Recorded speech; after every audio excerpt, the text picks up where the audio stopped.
बिस्मिल्लाहिर्रहमानिर्रहीम। साबिक वज़ीर इमरान खान साहब के साहबजादे पाकिस्तान आना चाहते हैं। कहते हैं कि पाकिस्तान आकर एक ऐसी तहरीक चलाएंगे कि जिसके नतीजे में इमरान खान साहब जेल से बाहर होंगे। अमेरिका में भी उन्होंने मुलाकातें की हैं, उन्हीं लोगों से मुलाकातें की हैं कि जो पाकिस्तान मुखालिफ भी समझे जाते हैं और जो पाकिस्तान के ख़िलाफ़ बल्कि फ्री इमरान खान का ट्वीट भी करते रहे हैं। बहरहाल एक पॉलिटिकल हिकमत अमली है पाकिस्तान तहरीक इंसाफ की, जिसमें इमरान खान साहब जेल में एक जानिब ये कहते हैं कि उनको किसी किस्म की कम्युनिकेशन यानी कि मालूमात तक रसाई नहीं है, टीवी नहीं है, अखबार नहीं है, पुरानी किताबें दी जाती हैं। 400 किताबें अगर दी गई थी तो सिर्फ 4 किताबें जो है वो जेल में उन तक पहुंची हैं। ये तमाम मामलात के साथ साथ अगले लम्हे खान साहब ये कहते हैं कि मुझे जेल में बैठकर ये मालूम है कि बाहर तहरीक चल नहीं पा रही, तहरीक का जो है वो उन्वान बन नहीं पा रहा, तहरीक का स्टेज तैयार नहीं हो रहा और तहरीक चलाने के लिए क़यादत आपस में इख्तलाफात ख़त्म करे। तो ये कम्युनिकेशन इमरान खान साहब तक पॉलिटिकल कम्युनिकेशन कैसे होती है, ये भी एक बड़ा सवाल पैदा होता है। प्रोग्राम में आज मेरे साथ मौजूद गरीदा फारूकी साहिबा, सीनियर सहाफ़ी हैं, तज़कियाकार हैं। गरीदा फारूकी साहब आपका बहुत शुक्रिया। साथ साथ में ज्वाइन किया माजिद निज़ामी साहब ने, आप भी सीनियर सहाफ़ी हैं, तज़कियाकार हैं। निज़ामी साहब आपका भी शुक्रिया।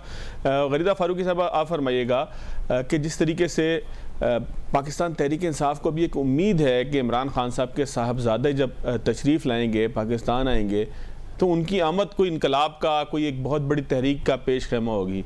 तो क्या आप ये समझती हैं कि इमरान खान साहब के साहबजादों के आने से पाकिस्तान तहरीक इंसाफ अपने इख्तलाफात, अपने मामलात को भुलाकर 5 अगस्त को या उसके बाद जब भी वो तशरीफ़ लाएँ तो कोई तहरीक का सबब बन सकेंगे?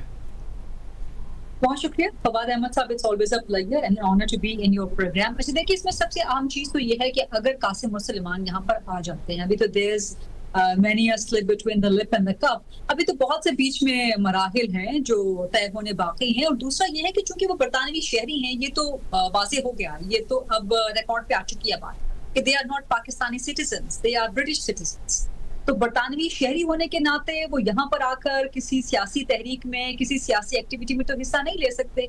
इस पर राना सनाउल्लाह और हुकूमत पहले ही वाज़ेह कर चुकी है कि अगर वो यहाँ आके मुलाकात करना चाहते हैं अपने वालिद से ऑन अ पर्सनल नोट, जाती हैसियत में, वो तो ठीक है, लेकिन किसी सियासी तहरीक का हिस्सा बने, किसी सियासी मुर्दा घोड़े में जान डालने की कोशिश करे, तो वो सब कुछ तो नहीं हो सकता। फिर जाहिर है उनका अरेस्ट जो है वो इमिनेंट होगा। लेकिन मुझे कम से कम इस खबर पे इस तरह से एतबार नहीं है कि जब तक वो पाकिस्तान आ ना जाए तब तक कुछ कहा नहीं जा सकता। अभी तक मेरा ख्याल है कि ये सिर्फ वर्कर्स को मोटिवेट करने के लिए, उनके जो मैंने पहले गुजारिश की कि पीटीआई का इस वक्त एहतजाज का एक मुर्दा घोड़ा है, बार बार एहतजाजों की तहरीकें दे दे के ये अब नाकाम हो चुका है। ये आपने बचपन में कहानी पढ़ी होगी ना, शेर आया शेर आया शेर आया, लेकिन अल्टीमेटली जब कुछ होता भी है तो उस वक्त कोई एतबार करने को तैयार नहीं होता। तो यही सूरत हाल इस वक्त अवाम की हो चुकी है कि इतनी तहरीकों की कॉल्स कि अब कोई एतबार करने को तैयार नहीं है, कोई निकलने को तैयार नहीं।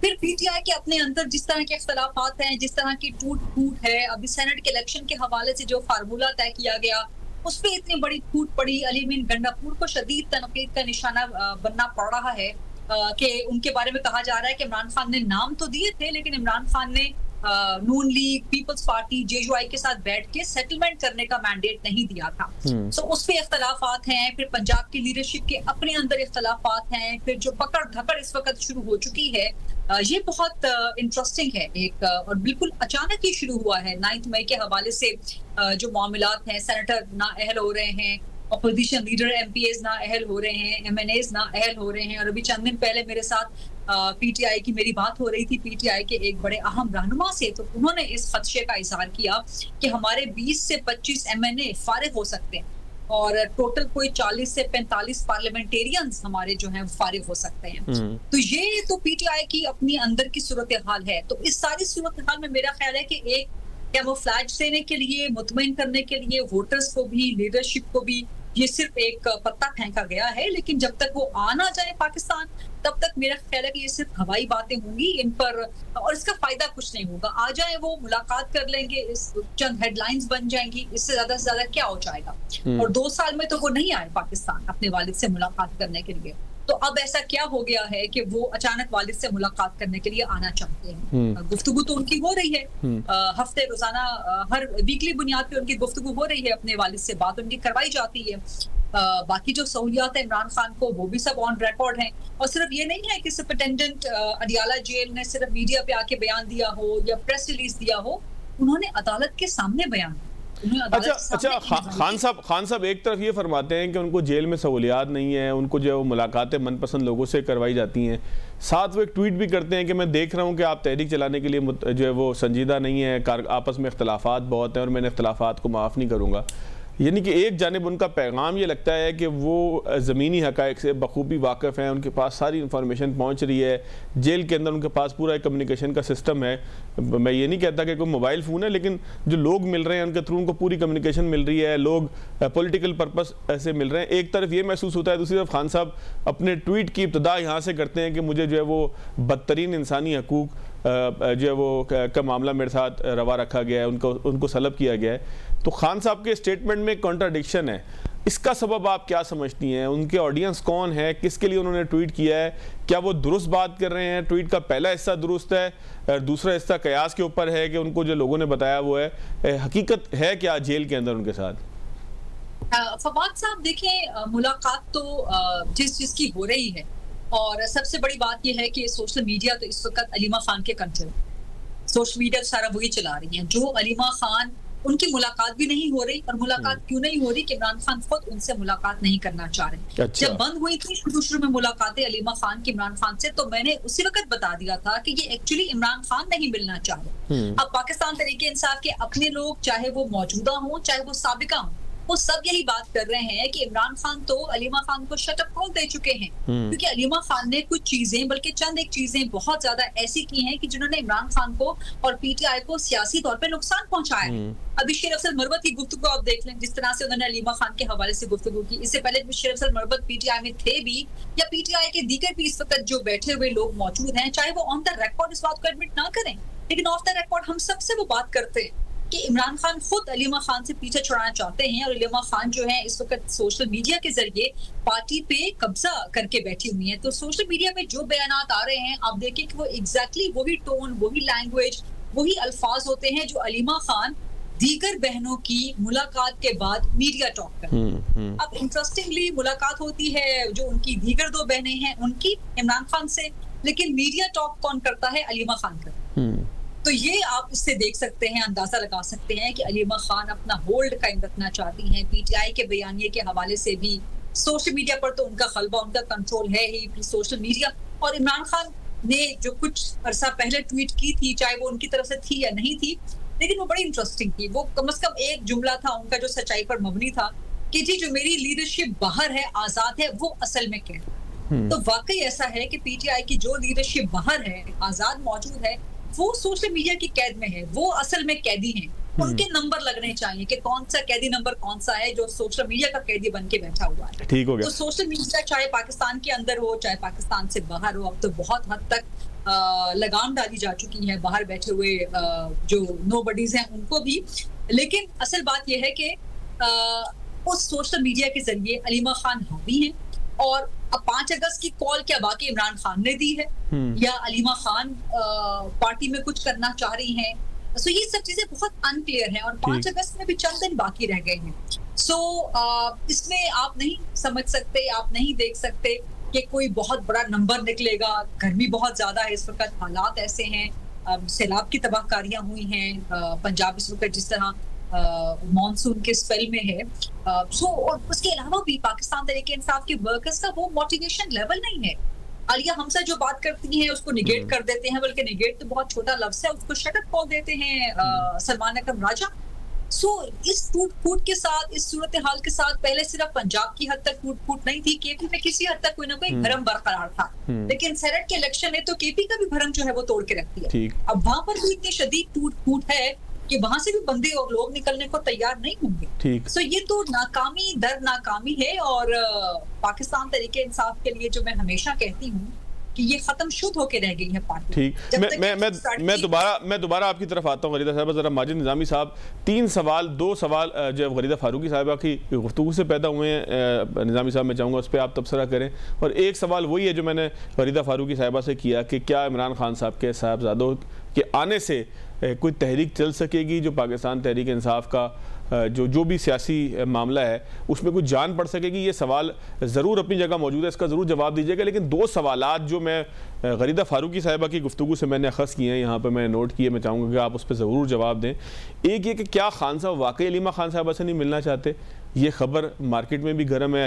हमने गरीदा फारूकी साहिबा से भी सुनी कि खान साहब समझते हैं कि पार्टी में टूट फूट की जिम्मेदार वो हैं। शेर अफजल मरवत साहब हमें कई दफ़ा वैसे बता चुके हैं, हमारे इंटरव्यूज़ में भी और बाकी जगह भी हम सुनते रहे। फिर जो ये बात सामने आई कि 9 मई के केसेस हैं, उसके नतीजे में 20-22 के करीब MNA, MPAs और सेनेटर्स जो है वो तहरीक इंसाफ के नाअहल करार पाएंगे। तो फिर बिल्कुल आप समझें कि एक सफाया सा हो जाएगा पार्लियामेंट के अंदर, जो थोड़ी सी तहरीक इंसाफ बचेगी उसमें भी कोई जान नहीं होगी। तो ये दो नुकात आप क्या समझते हैं कि वाकई इसके ऊपर तबसरा बनता है कि ये हकीकत का रूप धार सकेंगे और फिर तहरीक क्या कासिम और सुलेमान के आने से चलेगी? ये बहुत शुक्रिया। ये कासिम और सुलेमान के मौजू पर बड़ी मुफस्सिल गुफ्तगू की है गरीदा फारूकी साहिबा ने, और उनके तकरीबन तमाम नुकात से मुझे बिल्कुल इत्तफाक है कि ये जो एपिसोड है ये सिर्फ तहरीक इंसाफ की जो मूवमेंट है या पॉलिटिकल टाइम लाइन है उसके ऊपर एक इवेंट होगा। इससे ये तवक्को रखना तहरीक इंसाफ के अंदर या बाहर के इससे को बड़ी इनकलाबी तब्दीली आएगी, ऐसा बिल्कुल नजर नहीं आ रहा। उसकी वजह यह है कि ना तो उन्हें पाकिस्तानी सियासत का कोई तजुर्बा है, दूसरा ये है कि वो क्या पाकिस्तान आना भी चाहेंगे या नहीं, और अगर पाकिस्तान आएंगे तो उनका पॉलिटिकल रोल किस हद तक फाल होगा। तो ये ऐसे सवालात हैं कि जिनका जवाब फिलहाल तो मनफी तरफ ही जा रहा है, और हमें ऐसा नहीं लगता कि कोई बहुत बड़े जलसे जुलूस होंगे या जिनको वो लीड करेंगे। बुनियादी मसला तहरीक इंसाफ का इस वक्त ये है कि उनके पास अगरचे एहतजाजी सियासत का मार्जिन रहा है, लेकिन उसमें उसको किस तरह से मुज़ाकरात की टेबल के ऊपर फायदा मंद बनाना है, ये वो नुक्ता है जहां पर तहरीक इंसाफ नाकाम नजर आती है। एक अच्छे जलसे जुलूस को, मुज़ाहमत को कहीं ना कहीं ट्रांसलेट करना होता है, वो अभी तक तहरीक इंसाफ नहीं कर पाई है। बड़े अच्छे अच्छे उन्होंने शोज किए हैं। तहरीक इंसाफ ने 8 फरवरी को एक बहुत अच्छा वोट लिया है करोड़ों की तादाद में, लेकिन उसके बावजूद कमी हमें यहाँ पे नजर आती है कि तहरीक इंसाफ टाइम लाइन में उससे आगे नहीं चल पा रही। तो इसलिए जब तक वो इस खामी को दूर नहीं करेंगे तो ये तमाम इवेंट्स तो होंगे उनकी पॉलिटिकल टाइम लाइन के ऊपर, लेकिन वो रिजल्ट ओरिएंटेड नहीं होंगे। दूसरा मामला तहरीक इंसाफ के जो इख्तलाफात है उनके हवाले से है, तो इसमें मैं नहीं समझता कि इमरान खान जेल से बैठकर मुलाकातों को कंट्रोल कर रहे हैं। ये बात मेरे ख्याल में दुरुस्त नहीं है। उसकी वजह यह कि जेल के अमले के समेत बहुत से दीगर अवामिल भी हैं जो जेल के अंदर मुकदमात की प्रोसीडिंग्स को, मुलाकातों को और दीगर चीजों को कंट्रोल करते हैं। तो इसलिए ये समझ लेना कि जी इमरान खान की हदायत पर ये सारा कुछ हो रहा है, मुझे इससे बिल्कुल इख्तलाफ है। और आने वाले दिनों में हम ये जरूर देखेंगे कि इन इख्तलाफात को मजीद बढ़ाने की भी कोशिश की जाएगी, क्योंकि गवर्नमेंट को या रियासत को ये सूट करता है कि उन्हें एक मुनकसिम अपोजिशन मिले और जिसके अंदर इख्तलाफात हो, वो अपने मामलात सुलझाते रहें और गवर्नमेंट से या रियासत की जो गलतियां हैं उनसे वो सरफे नजर करके अपने मामलात की तरफ आए। अब इसी चीज को मैं 9 मई के जो मुकदमात हैं उनसे कनेक्ट करूंगा कि चूंकि अब तहरीक इंसाफ के अंदर इस वक्त इख्तलाफात हैं और उनकी कोई वाज़ेह स्ट्रेटेजी नहीं है, तो गवर्नमेंट की साइड से जो ब्लंडर्स किए जा रहे हैं 9 मई के मुकदमात में, उन पर किसी की तवज्जो नहीं है। जब हम अदालती फैसले देखते हैं या पुलिस की तफ्तीश देखते हैं तो वो बड़ी रवायती पुलिस की तफ्तीश होती है कि जिसके अंदर साफ नजर आ रहा होता है कि वो किसी हुक्म की तामील के लिए मुख्तलिफ वजूहात तलाश कर रहे हैं। मिसाल के तौर पर माजिद भाई, सॉरी फॉर इंटरप्शन, लेकिन मुझे इसमें एक ख्याल मेरा और भी पैदा होता है कि ये जो मुकदमात होते हैं सियासी लोगों के हवाले से, इसमें जानबूझकर कोई ऐसा लकूना छोड़ा जाता है कि जिस वक्त रिलीफ देना हो उस वक्त उस लकूने के ऊपर काम करते हुए, उस खामी के ऊपर काम करते हुए, उसको बुनियाद बनाते हुए अदालत से रिलीफ भी ले लिया जाए। तो इस मैटर के अंदर जो आप कह रहे हैं कि पुलिस की प्रोसिक्यूशन के अंदर जो है वो बड़ा एक रिवायती सा मामला है, कमज़ोरी है, क्या इसका सबब ये भी है जो मेरा ख्याल है? मेरा ख्याल है कि जी प्रोसिक्यूशन के जो नाकिस निज़ाम का अजाब पाकिस्तान की आवाम भुगत रही थी, अब रियासत, इस्टेब्लिशमेंट और गवर्नमेंट भी वो अजाब भुगत रही है। क्योंकि प्रोसिक्यूशन के अंदर जो रिफॉर्म्स नहीं की गई उसका नुकसान इस वक्त अब हुकूमत को हो रहा है। और जब हम मुकदमात की तफसील पढ़ते हैं, मिसाल के तौर पे थाना मूसा खेल का जो की FIR है जिसकी बुनियाद पे सजाएं हुई हैं, तो उसके अंदर 150 नामालूम अफराद जो है वो शामिल किए गए। अब वो 150 नामालूम अफराद आप 1 साल में 1.5 साल में कहीं पे भी कोई गुस्ताख नाफरमान देखकर उसमें एडजस्ट कर सकते हैं। और यही हुआ कि 1 साल बाद आपको ख्याल आया कि अपोजिशन लीडर जो है वो हमारे लिए नाकाबिले कबूल होते जा रहे हैं, तो उनका नाम डाल दिया गया। इसी तरह गुजरांवाला के MNA का नाम डाल दिया गया। तो ये जो इस वक्त फिगर आ रहा है उसमें तकरीबन 25-26 MPA पंजाब के हैं, 10 से 11 MNAs हैं, कुछ सेनेटर्स हैं। तो वो लिस्टें इसी हिसाब से तरतीब दी गई हैं कि क्या वो जाए वकूआ में मौजूद थे या नहीं थे, इससे कतई नजर उनके लिए ऐसी बेस बनाई जाएगी कि उनकी तकरीर तो आप कहते हैं ये बाय डिजाइन प्रेशर है? मुतासिर हुए जी बिल्कुल, और ये इसी वजह से किया जा रहा है कि इन मुकदमात को अगर खसूसी कानूनी बुनियादों पे उठाया जाता तो शायद ये बेहतर होते। लेकिन जब हम FIR का कंटेंट देखते हैं, मिसाल के तौर पे 96/23 जना हाउस की जो FIR है उसमें लिखा हुआ है कि जी जो अपोजिशन लीडर रहे हैं, साबिक मिनिस्टर रहे हैं, 2-3 दफा MP रहे हैं, मियां महमूद रशीद, उन्होंने अपने हाथ से जो है वो दस्ती आती असले से फायरिंग की और बंदा मार दिया। अब ये FIR में आपने लिख तो दिया है एक ऐसे सियासतदान के बारे में जो एक बड़ा रीजनेबल सियासतदान है। अब इसको आप प्रूफ किस तरह करेंगे? वो फिर आप प्रूफ इसी तरह करेंगे कि हमने फलां से सुना और फलां ने देखा और फलां जो है वो मेज के पीछे खड़ा हुआ था और फलां जो है वो दरवाजे के पीछे था। तो ये चीजें फिर आपके रियासत के मौकफ को कमजोर करेंगी। ठीक हो गया। 9 मई एक ऐसा केस है कि जिसकी सजा बिल्कुल मिलनी चाहिए खालिस्तन कानूनी बुनियादों पर, ताकि इस तरह के वाकयात दोबारा ना हो। एक छोटा सा ब्रेक लेते हैं, ब्रेक के बाद दोबारा आते हैं। ब्रेक के बाद खुशामदीद। अली अमीन गंडापुर साहब की APC हमने देखा कि फ्लॉप हो गई, कोई उसमें शरीक नहीं हुआ, अकेले ही बैठे, गलियां थी वीरानी और मिर्ज़ा यार वहाँ पे फिर रहा था। और ख़ुद पार्टी के जो सरबराह हैं KPK के जुनैद अकबर साहब जो सदर हैं वो नहीं थे। बाकी बैरिस्टर गौहर साहब का होना ना होना इसलिए बराबर है कि सूबाई हुकूमत की APC थी जिसमें पाकिस्तान तहरीक इंसाफ की क़यादत ही मौजूद नहीं थी। मतलब एक अजीब व गरीब सा मामला था। उसका एलामिया, उसकी गुफ्तगू भी अजीब व गरीब, बेढंग, बेरब सी है। फिर अब अपोजिशन इत्तेहाद कहता है कि हम एक APC और बुलाएंगे, 2 रोज़ा होगी, वो कौमी कॉन्फ्रेंस 2 रोज़ा टाइप की होगी। तो ये APC के अंदर पाकिस्तान तहरीक इंसाफ दीगर जमातों को साथ बिठाने में कामयाब होगी जिस तरह से गुज़िश्ता रोज़ हमने नाकाम देखा? देखिए, एक तो पाकिस्तान तहरीक इंसाफ ने आज तक जितनी भी ऑपोजिशन की है, सिवाय एक छोटा सा बीच में जो पीरियड आया था 26 अमेंडमेंट के हवाले से और उससे पहले के चंद जो हफ्ते थे, उसमें पाकिस्तान तहरीक इंसाफ ने एक तहरीक तहफ़्फ़ुज़ आईन पाकिस्तान नाम का एक प्लेटफॉर्म तश्कील दिया था जिसकी कोई अफादियत नहीं रही, जिसकी कोई हैसियत ही बाकी नहीं रही। पाकिस्तान तहरीक इंसाफ हमेशा से जो इनका जो एक खमीर है ना, जो इनका एक सियासी खमीर है, वो सोलो फ्लाइट का है, वो सोलो ऑपोजिशन का। अगर इनको हमेशा कोई सहारा रहा है तो वो भी सिर्फ एस्टैब्लिशमेंट के सहारे पे ये ऑपोजिशन की पार्टी एक बहुत बड़ी बन के सामने आई 2014 के बाद से, बल्कि 2011 के बाद से। फिर अचानक इनको सबसे पहले जो है वो वफाकी हुकूमत मिल गई, एक बहुत बड़ी, बावजूद इसकी KP की हुकूमत मिली थी लेकिन वहां पर परफॉर्म नहीं कर पाए, वहां पे समझ नहीं पाए। फिर अचानक से इनको तकरीबन आधे से ज्यादा पाकिस्तान उठा के इनकी झोली में डाल दिया गया थैंक्स टू द एस्टैब्लिशमेंट उस वक्त की। सो इनकी एक पॉलिटिकल लर्निंग नहीं हुई, इनकी एक पॉलिटिकल ग्रूमिंग नहीं हुई, ना तो वर्कर की ना इस पार्टी की।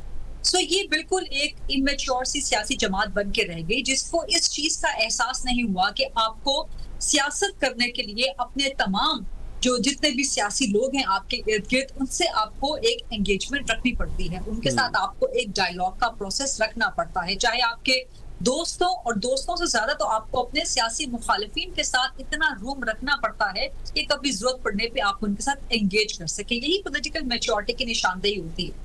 लेकिन हमेशा से सोलो फ्लाइट की, ऑपोजिशन में थे, बड़ी जमात बन गए, 2011 के बाद सोलो फ्लाइट, हुकूमत में आ गए सोलो फ्लाइट, सिर्फ और सिर्फ एस्टैब्लिशमेंट के सहारे के ऊपर।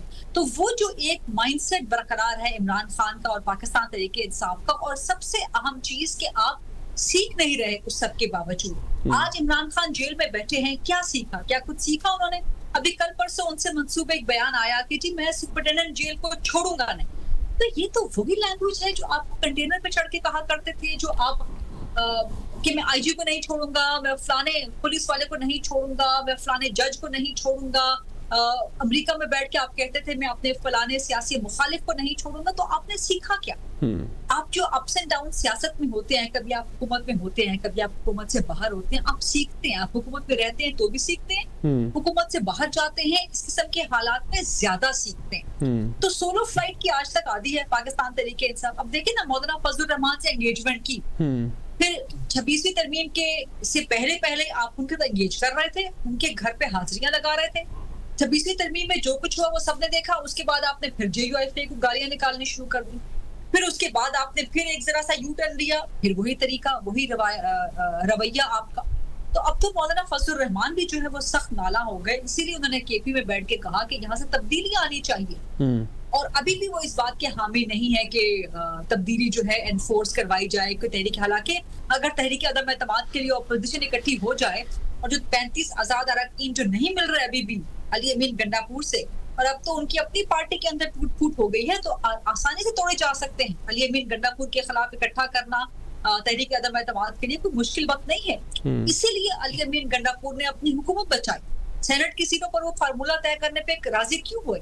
अमीर मकाम के साहिबजादे को अली अमीन गंडापुर ने सेंटर बनवा दिया, JUIFA के लोगों को सेंटर बनवा दिया, पीपल्स पार्टी के लोगों को सेंटर बनवा दिया। उसके नतीजे में क्या किया अली अमीन गंडापुर ने कि अपने खिलाफ तहरीक अदम एतमाद लाने का जो माहौल था उसको फिलहाल सबसाइड कर दिया, और इसका सारे का सारा जो मुद्दा और मलबा था वो डाल दिया कि जी ये तो इमरान खान की हिदायत है। बैरिस्टर साहब 2-2 घंटे मिल लेते हैं लेकिन गंडापुर को मुलाकात की इजाजत। तो ये सब चीजें इतनी कॉम्प्लेक्स भी नहीं है और इतनी सिंपल भी नहीं है। जब आप इनको कनेक्ट करके रीड करते हैं तो आपको नजर आ जाता है कि पाकिस्तान तहरीक इंसाफ में अब वो सकत नहीं है सोलो फ्लाइट लेने की, और कोई दीगर जमातें अपोजिशन की भी अब PTI पे एतमाद करने को या एतबार करने को तैयार नहीं है। जो चंद इंफरादी हैसियत में खड़े भी हैं, फवाद अहमद साहब, या बात भी करते हैं, वो इसलिए कि उनका अपना कोई पॉलिटिकल कैपिटल नहीं। जनाब माजिद निज़ामी साहब, मैं चाहूँगा कि एक आखिरी ज़रूर आप तबसरा कर जाएँ कि सर PTI क्या इस काबिल हो सकेगी कि बाकी जमातों को शामिल कर सके? और अगर हम बयान देखें जनाब महमूद खान अचकज़ई साहब का, तो उन्होंने कहा कि पहला इत्तेहाद है कि जो इस्टेब्लिशमेंट की मदद के बगैर या उसकी मर्ज़ी के बगैर अपोजिशन जमातों का बना है, माजी में ऐसा नहीं होता रहा। तो एक हिसाब से उन्होंने बताया कि हम बहुत यूनिक हैं, तो क्या ये यूनिकनेस इस काबिल होगी कि किसी तहरीक में जो है वो बाकी जमातों को भी तहरीक इंसाफ के साथ चलने का सबब बन सके? जी, फिलहाल के सियासी मंजरनामे को देखते हुए तो ऐसा नहीं लगता, और ऑपोजिशन का बुनियादी काम यही होता है कि वो जितनी देर ऑपोजिशन में है, 3 साल है, 5 साल है, वो किसी तरह अपने आप को रेलेवेंट रखे, कोई ऐसी एक्टिविटीज करती रहे, जलसे जुलूस करती रहे, पार्लियामेंट के अंदर बाहर एहतजाज करती रहे, ताकि अवाम के अंदर उनके जो बुनियादी मुतालबात हैं वो मौजूद रहें। इसी तरह रियासत को ये फिक्र रहे कि कहीं ना कहीं कुछ लोग हैं कि जिनसे बातचीत करना पड़ सकती है, या अवाम ने इनके ऊपर इलेक्शन में एतमाद का इजहार किया है। तो इससे बढ़कर अपोजिशन का रोल जो तरक्की पजीर मुमालिक हैं उनमें नहीं होना तो ये चाहिए था कि इनकी जानिब से एक शैडो कैबिनेट होती जो हुकूमत की प्रॉपर गलतियों की और खामियों की निशानदही करती।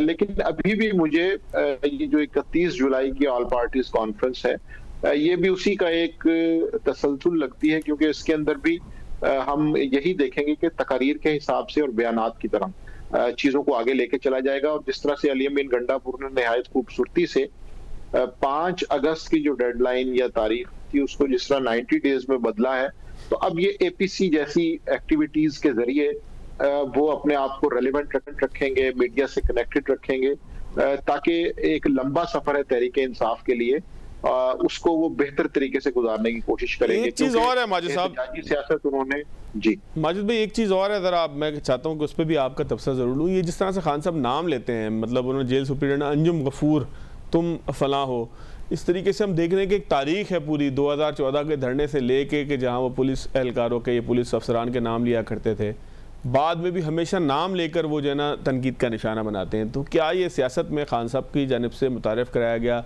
नया ट्रेंड है? इसका कोई फ़ायदा होता है तहरीक इंसाफ को इन अफसरान को दबाव में डालने का? क्या कोई खौफ नहीं है खान साहब को कि इसके नतीजे में कोई हद तक इज़्ज़त का दावा कर सकता है, कोई पिनलाइज उन्हें किया जा सकता है? क्या सोच उनके जहन में है? मतलब वो फ़ौजी कारों से लेके, फ़ौज के अफसरान से लेके जितने भी इस तरह के मामलात होते हैं उन सबके नाम ले लेके वो तनकीद का निशान बनाते हैं, इसके पीछे सोच क्या है?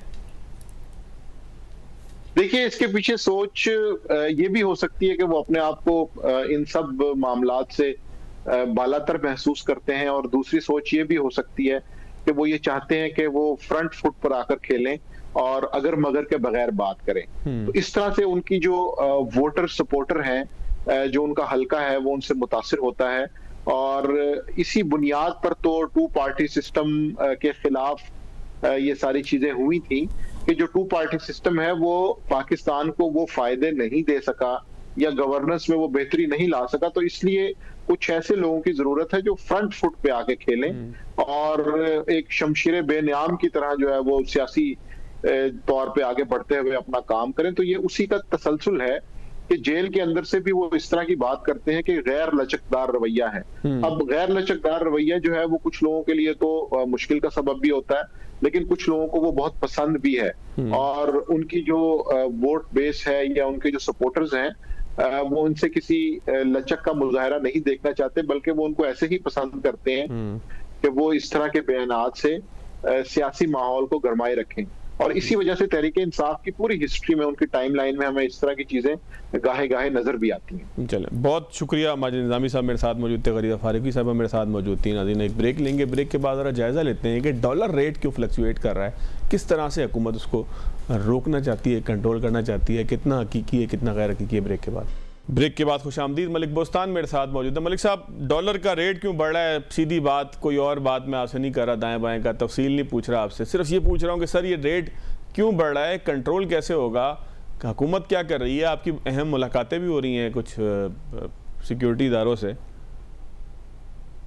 मेरा टीवी वाले हो गए, टीवी देखते ही नहीं है। डॉलर गिर रहा है, 3 रुपये डॉलर गिर चुका है 22 तारीख। सर बढ़ा क्यों था ये बताएं ना।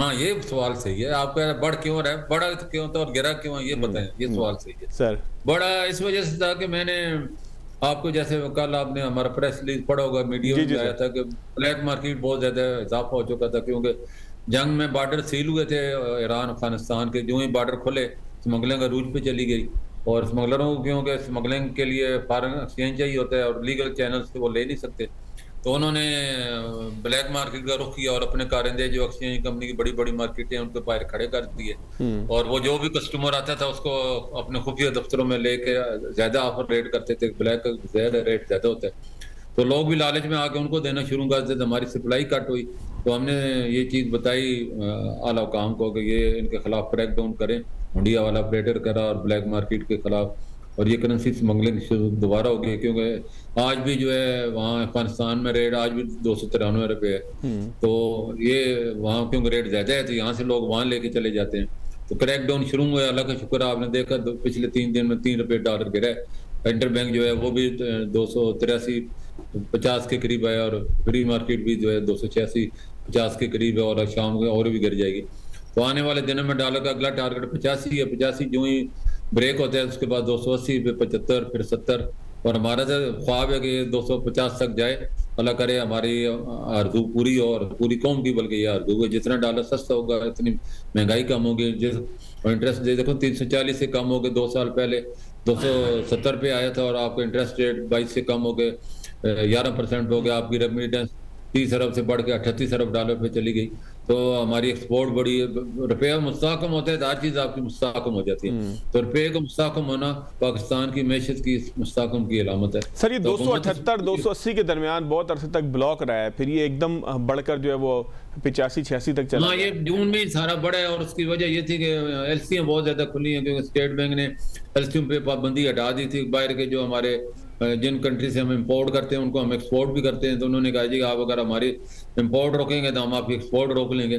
तो इस वजह से उन्होंने जितनी भी आप शिपिंग की, एयरलाइन की जितनी भी बैलेंस पेमेंट थी वो सारी की सारी आपको पता है पे कर दी गई, और एलसीएं से बैन हटा दिया गया, और जिसकी वजह से बड़े पैमाने में एलसीएं खुलना शुरू हो गई इस महीने में। और उनके डिमांड की वजह से डॉलर का रेट, क्योंकि डॉलर का रेट गिरा हुआ था, 340 वालों को जब देखा कि 280 में 285 में मिल रहे तो वो धड़ाधड़ ले रहे थे। तभी भी यही हुआ, जो ही रेट गिरा है तो कल से दोबारा हमने उनसे ये रिक्वेस्ट करेंगे इंपोर्टरों से कि जब डॉलर 270 होगा तो आप खरीद लेना, आप पहले क्यों इतना महंगा खरीदना चाहते हैं। हमारी जो है इस कोशिश को नाकाम ना बने, और बाकी आवाम ने बड़े तामुन किया, 2 दिन से बड़े पैमाने में रियाल, दिरहम, पाउंड, यूरो बेचने आ रहे हैं, खरीदारी कोई करनी आ रहा है। डॉलर हमारे पास 2 दिन से हम 20-20 मिलियन डॉलर इंटरबैंक में सिलेंडर कर रहे हैं, जो कि सरप्लस है। तो ये सारी चीजें हैं। पाकिस्तानी इकानमी जो कोई बड़ा स्टॉक देखो ना, लाइफ टाइम हाई बने हैं, 1,40,000 का टच किया है। और इसी तरह आपके जो और इसी जितनी मैं डेटा देख रहा हूँ आपकी जो है बहुत ज्यादा, आप दुनिया की 40 बड़ी मैशत में पाकिस्तान शुमार हो गया, और इसके 411 अरब डॉलर इसका हो गया वॉल्यूम, जो कि अगले साल 440 में जा सकता है। और IMF ने रेटिंग एजेंसी ने CCC से -B में प्लस कर दिया। ये भी पाकिस्तान की बहुत कामयाबी है, ग्रोथ आपकी बढ़ी है। अच्छा मलिक साहब एक आखिरी, अगर मुझे आप थोड़ी सी कोई टाइमलाइन बता सकें कि ये जो आप कह रहे हैं कि डॉलर गिरेगा, इसकी कोई प्रिडिक्शन हो टाइमलाइन की, कि जिससे हमें अंदाज़ा हो सके कि कब तक हम 270-75 चले। मैं 250 की तो एक उम्मीद ख्वाहिश है ना आपकी, 250 नहीं भी होता तो पुराने रेट तक 75-80 इसके दरमियान में देखो। पिछली दफा आप सही फरमा रहे हैं, पिछली दफा 2 साल पहले जो 340 से कम हो गए 270 है, तो उसमें 2 महीने लगे थे। तो इसमें मेरा ख्याल 1 महीने के अंदर अंदर हो जाना चाहिए, हो सकता है पहले भी हो जाए, क्योंकि लोगों को इस वक्त यकीन नहीं है कि इतना और गिरेगा। हालांकि यकीन होना चाहिए। 340 से अगर 270 हो सकता है, यानी 70 रुपये गिर सकता है, तो अब तो हमारा टारगेट 270 का टोटल 20 रुपये का 30 रुपये का टारगेट है, जो कि बहुत जल्दी पूरा हो जाएगा। क्योंकि इस वक्त भी अगर 386 भी 286 भी लगाएं तो फिर भी कोई इतना बड़ा 16 रुपये का डिफरेंस है, कोई इतना बड़ा डिफरेंस नहीं है कंप्लीट ना हो।